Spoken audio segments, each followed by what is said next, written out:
Oh, Steve, how Hey, are you. you? I'm doing good. I'm doing good. I love being home alone. I have no problem with that. So we're having fun and getting more work done. Well, A you're not home alone. You have a Judy at home. Trudy, A Trudy even. a Yes. Trudy. I got a Trudy. Yeah, So, she's out. She's out right now. when So you have a Trudy, you're never alone. I'm Um, never alone. so how have you been? It's been, I think it's been about a year since I saw you. I saw you last at the Oregon At Country. Gargan Country Fair where we lost the turban. It's You not lost quite the a year. Swami. Yeah, that's right. I remember that. I found the turban. Actually, what happened was after the fair, somebody returned it to their lost and found. So I got my turban back. Really, because you put a few requests out. Hold on, before we get into it, I want people to understand who you are. Oh, okay, good. Um, but yes, because I remember, I saw a couple of your shows that day, and you were like embracing it. I want to talk about that because I think it's representative of the burn that people are going through, because it Yeah. was a loss, a great grieving loss that you had to Yes, identify. it was. So for those of you who don't know, you have an alter ego, Swami Beyondananda. And I first saw you at the ICEAM conferences, the International Institute for the Study of Subtle Energy and Energy Medicine, were fantastic conferences in Boulder, Yes. Colorado. And I Indeed. had just brought Jacob Lieberman back into the fold. He was not there since the 80s or whatever. And I actually met him on Maui and then fell in love with his daughter. Different story. But I had brought him to there, and I was sat next to him in the audience, and you came running up onto stage. I had no idea who you were or anything. And he goes, "Oh, that's my mate, that." And we came to, and you were hilarious, and you were fantastic. And so you have this alter ego, Swami, who basically skirts round social expectations and makes jokes and philosophical references, and it kind of gives your personality permission to be. And I'd like Exactly to right. hand it over to you to maybe fill in any gaps about how it came about. And Well, when I was a kid in the States, the great ventriloquist who was nationally and internationally known was Edgar Bergen. And he had a dummy, Charlie McCarthy. Now, Edgar Bergen was a very, very mild-mannered individual. But Charlie McCarthy was his wild and crazy alter ego that he allowed to escape through this dummy. right, So I'm more like Clark Kent. Swami's more like Superman. right, In that being a larger-than-life character in a costume with permission to spoof spiritual practice, Swami gets away with a lot. right. So in having this Swami character, who is in a certain regard a lot more like a magician, because there's a certain aspect of humor that's magic. You kind of create an idea, you enroll people in the idea, then you pull the rug out. Right. I'll give you an example. Sometimes people ask the Swami questions about sexuality. So Swami will go, "Oh, I was celibate for 14 years. But when I turned 15, I said enough of that." So you create an expectation, and then you dash the expectation with the comedy. And because the Swami is a quote unquote, larger than life spiritual character, he has permission to deliver comedy disguised as wisdom and wisdom disguised as comedy. I'd never thought about comedy as being a form of magic, but the way you put that is so excellent. I mean, it absolutely is. You're setting people up, you're leading them into an area, and then you're revealing that that's not the area they are actually in. That Exactly. like they've teleported them to another reality. Yeah, and it happened last fall. My wife Trudy and I were visiting my brother and my cousins in Maryland. And Trudy has really learned over the years, being with me 33 and a third years, which means that we are long playing. 33 and a third years we've been together. And she has learned the nuances of comedy, which has to do with hearing funny and seeing funny, which means that you're actually perceiving different levels of meaning. That's where the magic comes from. You think you're in this world, you're really in that world. So we come back from dinner. We had dinner with my brother, and my cousin says to Trudy, "What did you have for dinner?" She says, "We had duck." And my cousin asked, "How did they prepare the duck?" And Trudy and I look at each other, and at the same time, we both say, you know, you can't really prepare a duck for something like that. So again, he was thinking one thing. We automatically had this other way of hearing. How did they prepare the duck? And then my cousin got right into it. He said, oh, a blindfold maybe, you know, we're going for a long ride, etc. Right, right. So life is funny, and comedians or people who've learned to cultivate that way of seeing and hearing are able to perceive things in different levels of meaning. You know, I've talked about comedy in the past because I use it a lot when I do lectures, and that's why I talk about it in terms of unifying opposites. With exactly. With the breath, and the way you just spoke about it there is exactly the same, unifying opposites. How have you found that people, when they're confronted with humor as a reference point for a sort of spiritual wisdom, how have you found that people can digest that more easily? Well, first of all, laughter, comedy is a pattern interrupt. It's a way of using the brain to trick the brain. We are even people who call themselves spiritual. I mean, I've been doing this for 30-something years. And, you know, back in the early days, there would be all of these spiritual precepts like, you shouldn't be judgmental. Right. So, of course, the Swami would exaggerate that. He'd go, oh, I think people who judge are terrible. Yeah. And people who blame, they're the cause of all the world's problems. Right. So what you do is, through pumping, we call it pumping ironies. Pumping ironies is where you take something that is ironic, that is oxymoronic, that is contradiction, opposites, things that don't belong together. And through exaggeration, you bring it to consciousness so that even non-comedians can see it and understand it. And so when people who are priding themselves on not being judgmental, but who are very judgmental about people who are judgmental, right, then a joke like that will bust the trans. It'll bust the trans of separation. It'll bust the trans of ego. Because it's really our ego that cares whether we're right or not. It's really our ego that is looking to create these one-upsmanship distinctions where you're a little bit better than that other person.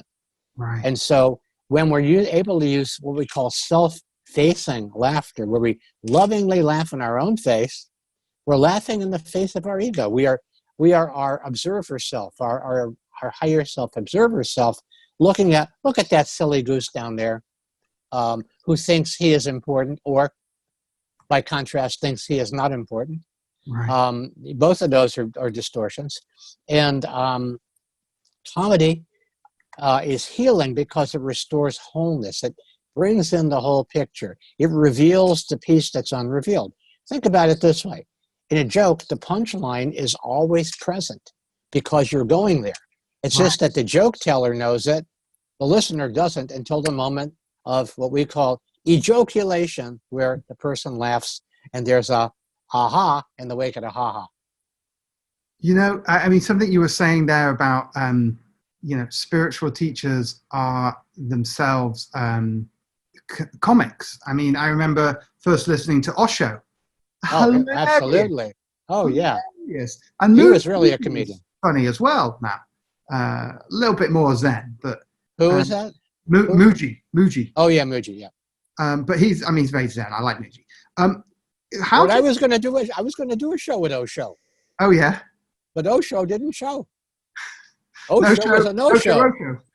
Osho was a no-show. I go, oh, no Osho, no show.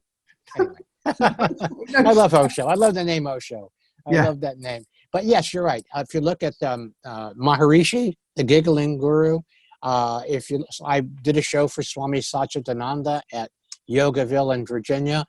And because of Dalai Lama being another example, because these people have moved past their own ego selves and self-consciousness to that extent, they can laugh at all of our foibles in an open-hearted way where nobody's being put down. Right, right. How do you think this relates to, you know, I mean, this concept of, well, look, enlightenment, right? Yeah. The oneness. Yeah. It is made up of the two-ness, right? Yeah, exactly. And so irony delivers the tuna simultaneously. So how do you feel that the irony and pumping irony and comedy is helping people to connect into that oneness, that? Well, you know, in a certain regard, 1 and 1 and 1 is 1. Because a lot of jokes have threes, you know, a minister, a priest, and a rabbi, okay? Right. So here's what happens. Like, a minister, a priest, and a rabbi, they're discussing their legacy. How do they want to be remembered? What do they want the eulogist to be saying when they're in their casket? And the minister says, well, I want them to be saying he was a family man and a pillar of his community. The priest said, I want them to be saying he was a holy man and a leader of his flock. The rabbi, punchline, yeah. Yeah, the rabbi says, I want them to be saying, look, I think he's breathing. I don't know if I've heard the joke before, if I just realized that it's a kind of something that is obvious on the end. Well, here, what I want to say about that joke is that number 1 sets up the premise, number 2 reinforces the premise, and number 3 upsets the premise. Right. What a joke does is, in a world of dueling dualities, the joke comes with a third way. The third way is always outside the box. It's always a surprise, unless you've heard the joke before. It's a surprise. And you laugh because of surprise and delight. You laugh because you were tricked, like a little baby is tricked by playing peekaboo, right? Mm-hmm.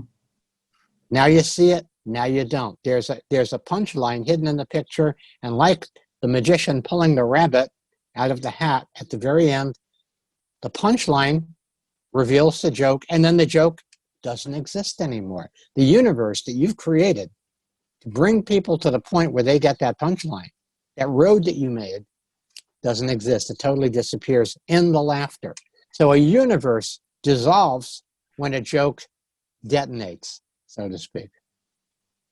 I'm just remembering, I wanted to talk about threes in a second, but I'm just remembering when I went through Beyond Mind in meditation, and I came back into Mark, and I was just, all I could do was laugh. All I could do was look to the sky and laugh. And I had heard that quote before and had never really understood it. And it's just like, when you realize the punchline. Yeah. Something I've realized just recently about threes is that, my first teacher used to say to me, 3 is the smallest number. And although I kind of got it, I didn't really get it until just yesterday or the day before, when I realized that everything is made up of this triad.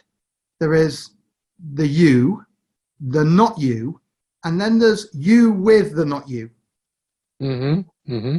This 3, everything is made up. It has to be 3. There's always you and not you, and then there's the you, not you. Well, guess what? We're in a 3-dimensional world. We're in a 3-dimensional world. So that could be one reason why these 3s are so important. Because again, if there wasn't something other than the you and me, if it was just a duality, then there would be no relationship. The 3 is the relationship.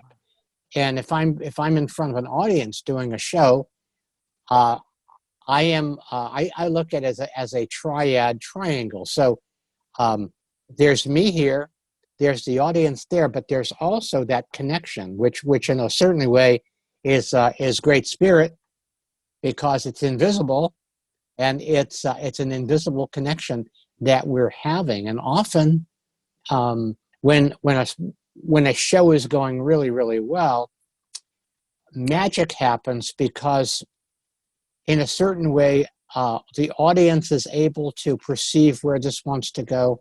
I am able to perceive where it wants to go, and we've all gotten out of the way. We've all gotten out of the way so that this thing can go where it wants to go, and then that's when magic takes place, rather than trying to force something to happen.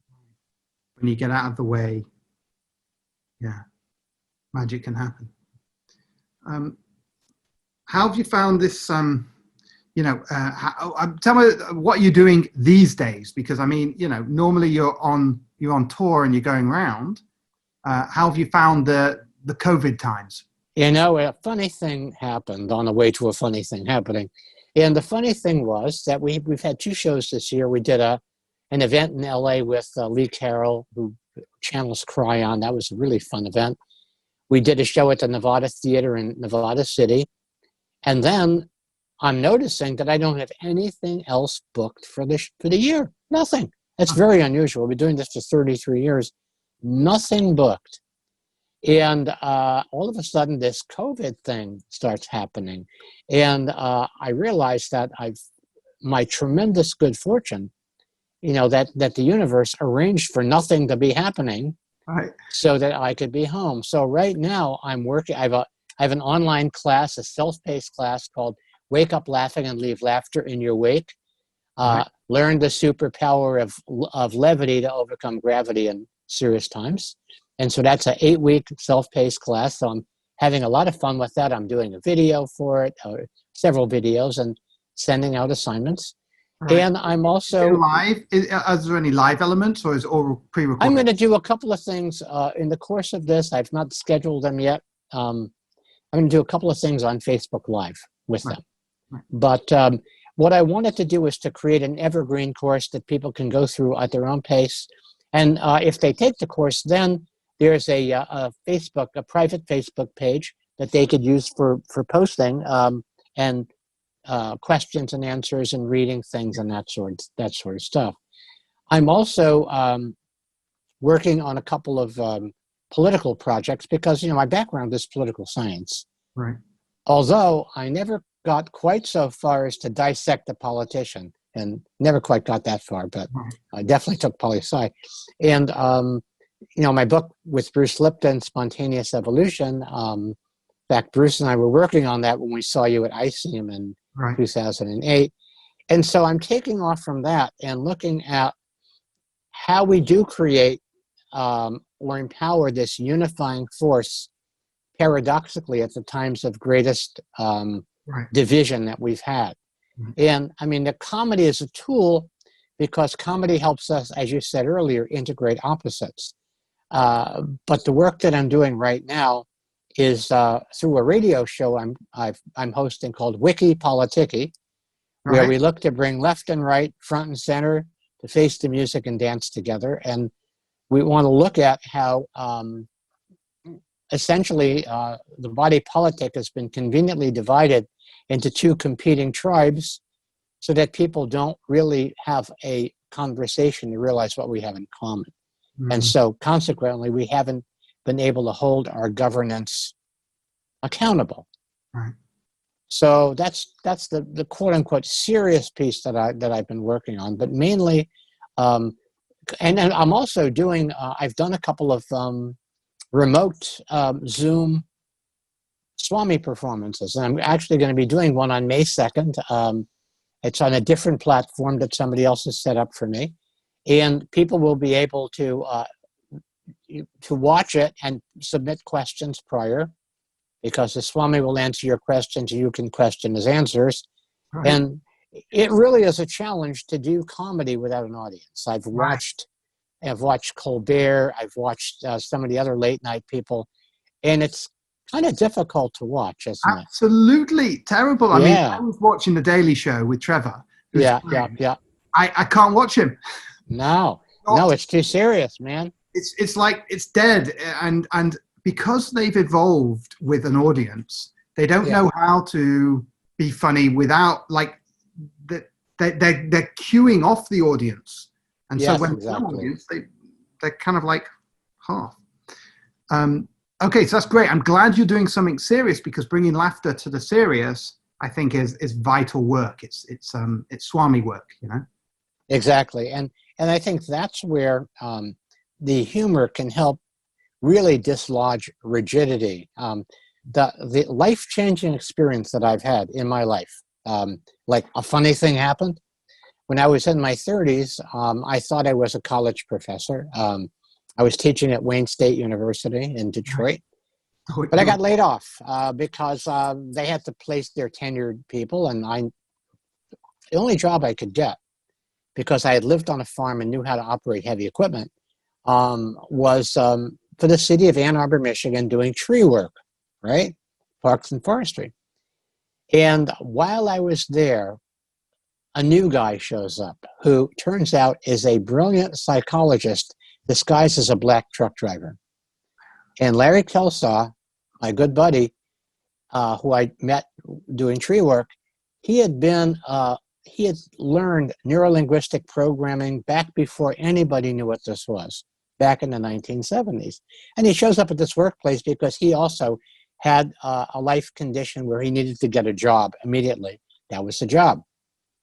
And he looks around and he goes, wow, this is a workplace that requires pattern interrupt. And so he pitches me on an idea. Why don't we start a little newspaper, a little funny newspaper, like The Onion, like the Borowitz Report, only this is in 1978, 40 years ago, for the guys at the shop, right? And so that's what we did. And we totally transformed the workplace. We totally busted all of the transits. We created novelty where there was all of this pathological sameness. Right. And that's when I learned the power of humor, even though I always had it as a kid. But I learned that to use humor to interrupt things as they are, create novelty that's disruptive so that new things can happen. And one quick story. I had a reunion with Larry last year, and he ended up working there till he retired, and he became friends with the foreman who was our nemesis. Foreman Don was our nemesis. We were always clashing with him and all kinds of stuff. And Larry tells me, he says, Don came up to me one day. This is long after we stopped doing the paper. I had moved on. Mm-hmm. He says, boy, I love that newspaper. This is what he was the butt of the joke in the newspaper. Right. He says, I love that newspaper.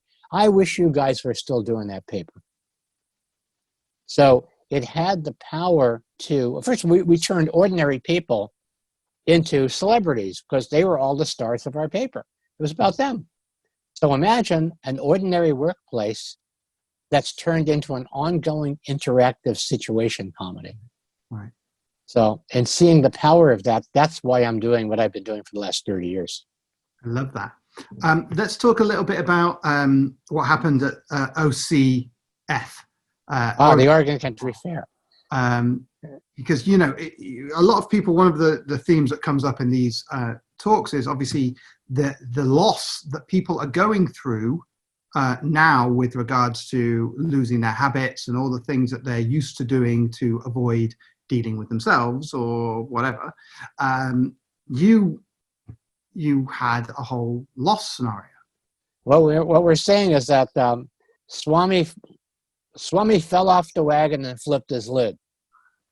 So we've been going to the Oregon Country Fair. Last year was our 12th year, and we love it. It's one of our favorite events. It's like a family event. And what happens at the Oregon Country Fair is they're very, very well coordinated. As you know, we were there. And you put your stuff, you park your car, you unload your stuff. They take your stuff on a cart to the campsite, and we have a campsite for spoken word, which is where we were.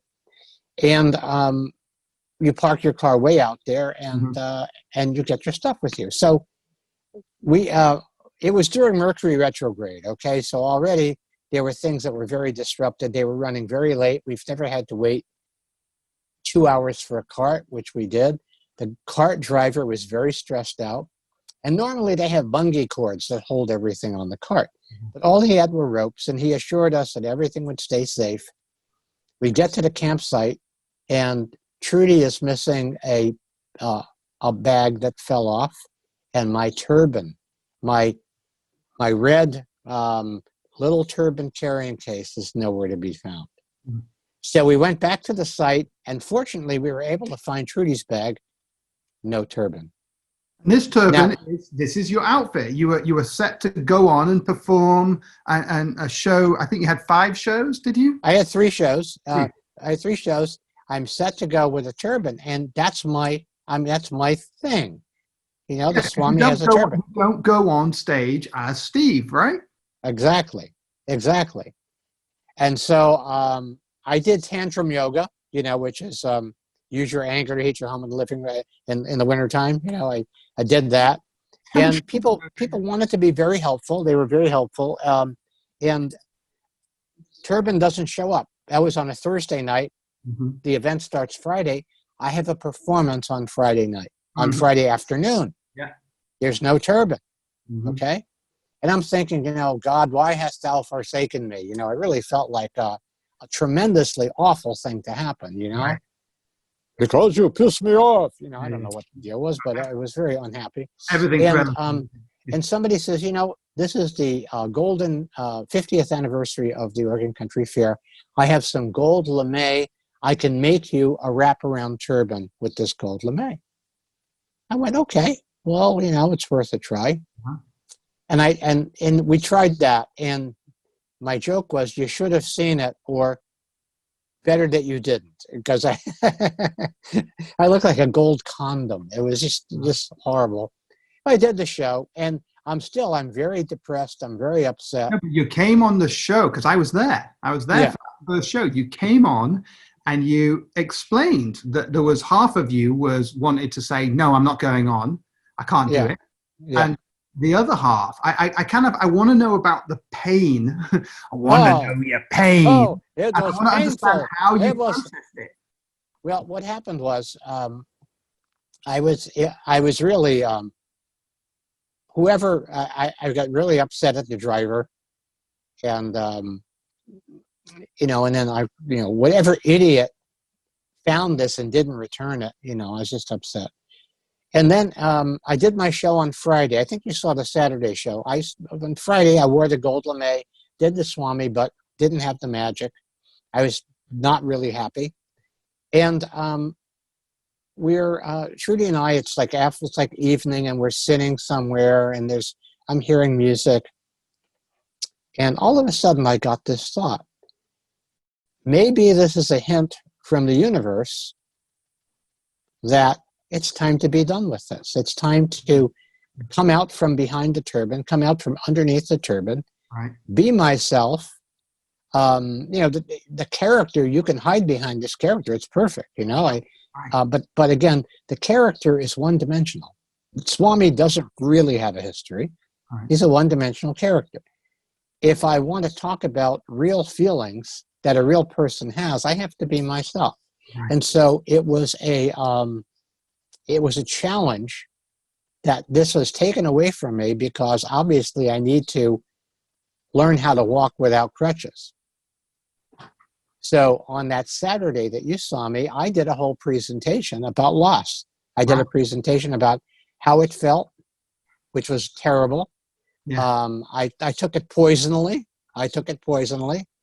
And then I decided that it was very important that I share the transformational experience, because, as you said, this is a time, even before the COVID deal, this is a time when people are going through loss. They're losing anything that has served you up to this point but no longer serves you, out the door. It's gone. And so I realized that there's probably people there who are dealing with loss of some kind or another. And so I felt that it was much more of a public service to talk about this experience than it would be to do my comedy routine. Yeah. And so I did. On Sunday, I realized people still want Swami. So what I did on Sunday was I explained, I told a story, that this really happened several years ago. It was before a show, and I'm there early. They don't know who I am. Somebody comes up to me and says, do you know Swami Beyondananda? I said, know him. I was his driver for 30 years. And as the driver, you know that story. It's a famous rabbinical story. Back in the 1800s, in the little shtetls in Europe, the rabbis were the great speakers. It was like a chautauqua, and they traveled from town to town to town, and they had their reputations preceded them. They were very well known. And so this one rabbi, his driver's been with him for 30 years. The driver says, the next town that we going to, they don't know you. I've memorized everything that you've ever said. Would it be okay in this next town if I'm the rabbi and you're the driver? Uh-huh. Rabbi says, okay. They get to the next town, and driver disguised as a rabbi delivers a brilliant discourse, just brilliant. Then it's time for the questions. And the first question, it's this very Talmudic, very contorted, very twisted, very complex and difficult question. And the driver, disguised as a rabbi, turns to the driver. He says, "That's so easy. Even my driver here can answer." So as Swami's driver, I explained, I have the ability. He's empowered me with the ability to channel. Right. And at that moment, I had Trudy come on, and she led the audience in singing "Swami, How I Love You." And as soon as I took on the persona without the costume, I became the Swami. And the fact I didn't have the turban on didn't make any difference. I was dressed like a civilian, but the magic was there. It was like ventriloquism without the dummy, so to speak. I was the dummy. Right. So I recovered from that. And at that point, at the end of that Oregon Country Fair, I couldn't care less if I ever found the turban. I knew it belonged to me. I said, someday it'll go in the Swami archives. I hope I find it. But because this turban you'd had 30 years or so, right? Yeah, well, this one, I've had it since 1995. The box was older. The turban maker at Greenwich Village, from the neck up, she made the turban for me. So it was a very important piece it was one of a kind. Right. You'll say, "Oh, you can get another turban." So my joke, when I said, "Oh, you get another turban," I said, hey, Leonardo, I don't know how to tell you this, but that thing you did, Mona Lisa, it fell off the truck. Could you do another one? Uh-huh. It's like that. So it was a masterpiece. Exactly. But what happened was I didn't care. Right. I went, you know what? I'm done with that. There's a reason why it happened. Totally at peace with it. So we go off to up to Seattle. And about Wednesday, after the Oregon Country Fair, I get a call from the woman at the Lost and Found. She says somebody turned in a bag, a hat bag that might be your turban. And when I described it, she says, yes, it is. But then I had 2 shows to do in Seattle and in Olympia without the turban. And I did those perfectly fine without the turban. I channeled the character. I was myself. They were perfectly fine shows. And then on the way back home, we picked up the turban. So with regards to that, you somewhere you came to terms with it. You came to terms with the loss. And absolutely. I was totally at peace with it. There's some magic in that. Well, that's why it came back. It was really about attachment. And what I learned in that process is that the Swami is a character, and I am the person who does that character. And by letting the Swami take the lead so much, I've really, in a way, hidden behind the character. I've allowed myself to be discounted because Swami is magic. It's just magic. Mm. He tickles the audience. He just tickles them. He makes people giggle. And as a civilian, I can't do that. There's other things I can do. So what it did was I ended up designing a new show called Beyondananda and Beyond. Okay. And so we did this in Nevada City, California. And what we did was I did about a 45 or 50-minute set as the Swami, took a break, came back as Steve, as my real self. Right. And Jerry Ann Van Dyke, who was a radio personality in Nevada City, interviewed me. So people got to experience what's behind the Swami, mm-hmm. Some of the things that, the innards and outards of the innards of comedy, the inside, how I create what I create, how it all got started. And that allowed me to come out as a real person so that people could recognize, hey, I can ask a real person real questions. Right. And they got to enjoy the magic of Swami. And then after the magic show, I came back as, the man behind the curtain. The driver. Yeah, the driver. The Wizard of Oz. Exactly like the Wizard of Oz. Yeah. Yeah. So, but in this time, people are dealing with losses far more what they might consider relevant than a turbine. But of course, everything's relative. Yeah. And I looked at that. That was when I looked at that. By the way, that was one of the most devastating losses of my adult life, because with it was everything. All the magic of the character was in that. So it was like losing my livelihood. But it wasn't like losing a limb. It was in that. It wasn't actually, was it? It was, because it felt that way until I came through the other side.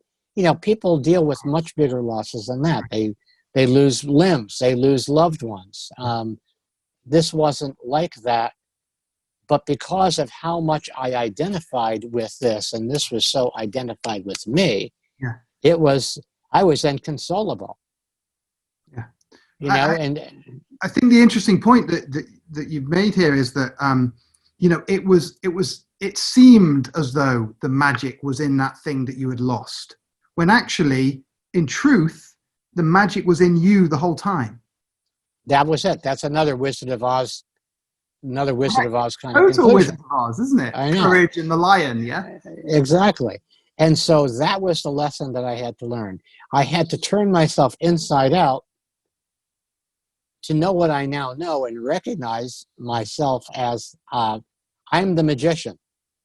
Right. The Swami is not the magician. I'm the magician. Swami is the rabbit that gets pulled out of the hat. And so do you think that can be applied to people going through losses now, losses of identity? Everything. How can we take that and apply it to that people are they don't know who they are anymore? That's very scary. And the thing is that what I had to come to through this loss was recognizing who I really am, even beyond the personality. Because again, people go through these things where they've lost their identity. Let's say you've identified with a job your whole life, with work, and you can't do it. I can't do that work anymore. Or you've retired. It's time for you to go. Or you've been in a relationship and it's time for the relationship to go. And it's always a push-pull, because familiarity is a big, big, big deal. But, like going through the birth canal, because of the kinds of learnings that are available these days, we humans can reincarnate without dying. We can reconfigure ourselves. We can, in fact, Louis Mail Madrona wrote a book, an MD, wrote a book called Coyote Medicine. And the book was about people who've had spontaneous remissions, spontaneous healings. And he studied many, many people who had these. And he said that one of the common factors was what he called a change of story. Right. A change of story. Something about who these people thought they were, whether it was identifying with a career, with a spiritual path, with a living in a certain place, with a partner. All of a sudden, that was the illness was a way for them to confront a crisis that they hadn't confronted, at the more fundamental level. And when they did it, there was no more reason for that condition to continue to exist. Interesting. And by the way, it is 22. If anyone watching that wants to call in, the number's below in the post. You can call into the Zoom call. And if you've got any questions for Steve, Swami, or myself, the Holy Triad, you can call in and ask, and you'll come into the waiting room. And just make sure you've got a question and not just a statement. Anyway, so I like this idea of people, really transforming their situation, or it's not necessarily transforming the situation, it's transforming the way they look at the situation. Right, exactly. And again, it's a cliche, but it's worth repeating because it's so important. And that is that the one area of control that we do have is how we respond to what happens. Right. We don't necessarily control what happens. But we do have some degree of control over the way we respond. And in changing how we respond to these things, then we then can create a different arc for ourselves. We can be moving in a different direction rather than spinning back around about the loss. I mean, there are people who have given their lives over to a loss that happened many, many, many years ago. Right. What would you suggest people do to start to take responsibility, the ability to respond? Well, first of all, through working with the Swami, I've developed something called cosmic comic consciousness. Uh-huh. And it's a way of using humor to get to the bottom of things. And the first precept of cosmic comic consciousness is, it's a joke, laugh. Right. Okay? So the universe played a joke on me. Now, for that first day, I was not amused. It was just not funny. So Yeah. I would say, it's a joke, laugh. And I go, Yeah. blah, blah, blah. And it took about, this is a relatively short amount of time. It was about a day later that it was after I did my first show that I'm sitting with Trudy, and the thought came to me, maybe this was meant to happen. Maybe this is a blessing in disguise. Mm-hmm. And I could not have entertained that thought until that moment. Right. So in other words, you can't force people to be done grieving until they're done grieving. Right. Just because you're uncomfortable with them grieving. Absolutely. But you see, one of the things I think maybe helped you with your grieving is how supportive Trudy was with your grieving. Like, grieve. I know. Yes. Grieve. It's not like she was trying to console you. No, there was no resistance. Everybody got it. All the people that we knew there, my good friend Stephen Newcomb was there, and he was very helpful. And we made little dark jokes about it. And so finally, this little sliver of light shone through. And I think it's partly because of all the work that Trudy and I have done over the years too. We've been doing a lot of work facing our own shadow pieces, and things that we don't really want. I go, did I do that? And no, I didn't do that. But yes, I did do that. And in facing those things, then we have a process that we call the 3 A's, which is awareness, acknowledgement, and acceptance. Mm-hmm. And so I had to do that a number of times. Yes, I'm aware I lost my turban, and I acknowledge that. Could I have done something about it? I could have secured it. Next time, I'll make sure that the rope goes through all of that. But then I realized that behind the cart. Yeah, yeah. And then I realized it was meant to happen. So as soon as I realized it was meant to happen, and that it wasn't because God is saying, because you pissed me off. It wasn't that. It was meant to happen because there was a pony in that all that horse manure, and there was actually a gift in all of that. It's a cliche, but again, people who've had cancer, a lot of them say, that was the best thing that ever happened to me. Really? Well, when you go through something like that, I would have to say that this was a significantly beneficial thing that happened to me. Yeah. When I lost the turban. So because it forced me to see what's really important and my attachments. Yeah. Obviously, out the other side, in retrospect, it's often easy to talk about things positively. I would like to just talk a little bit more about how what environments are best for people who know that they're grieving, they know that they're going through loss, and they're wanting to do whatever they need to do to accept and to move through and on with their life. What environments do they need to have around them or create?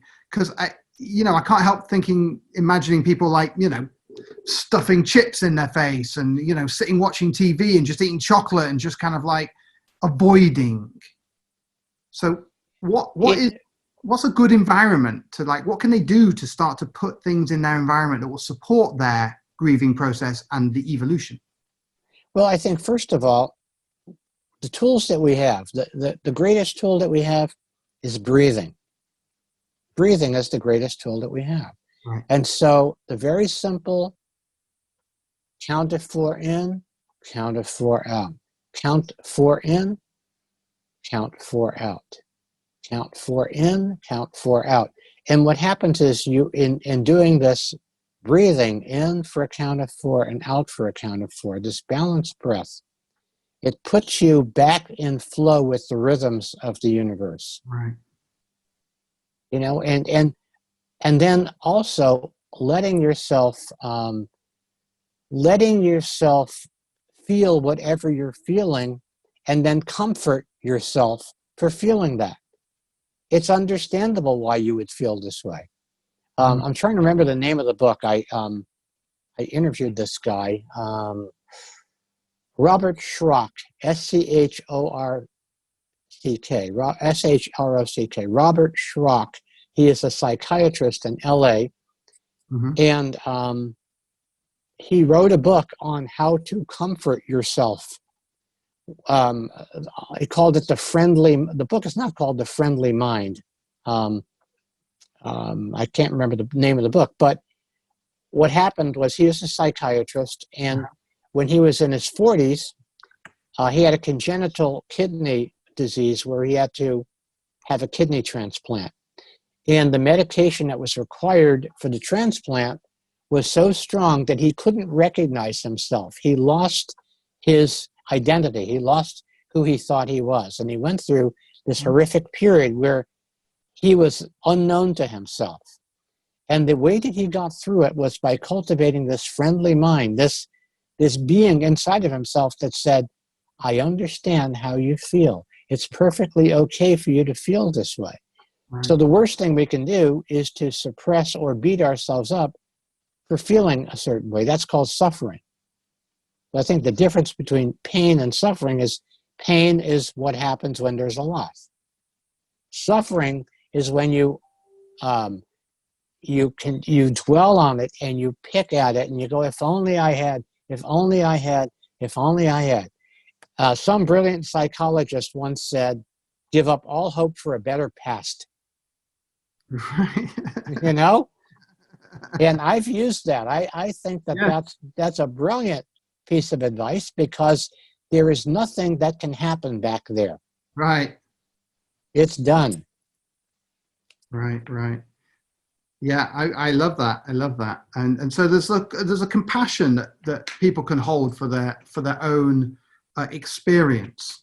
And I think exactly. There's one more bit of the puzzle I want to pull out a little bit, and that is when you're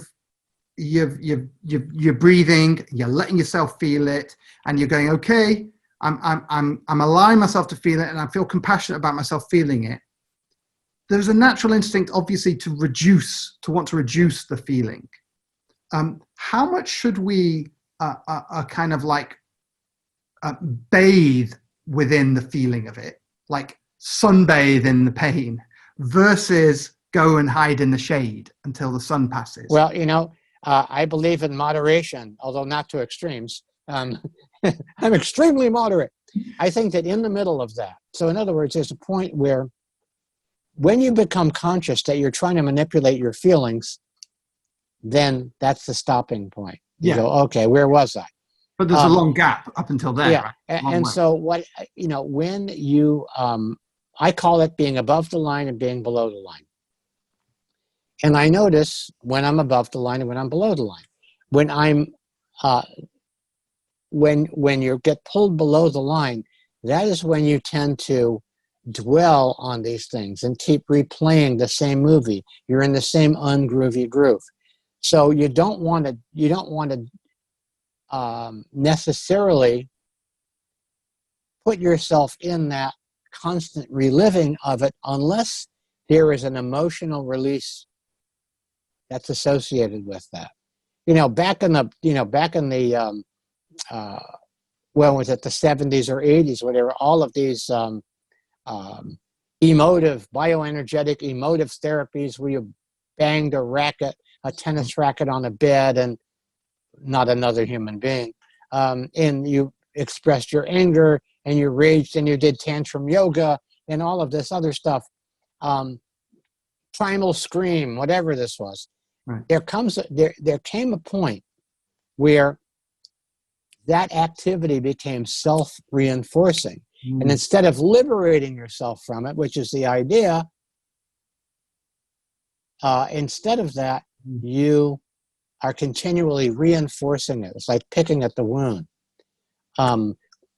Forgiveness is really a powerful process, whether you do the Ho'oponopono.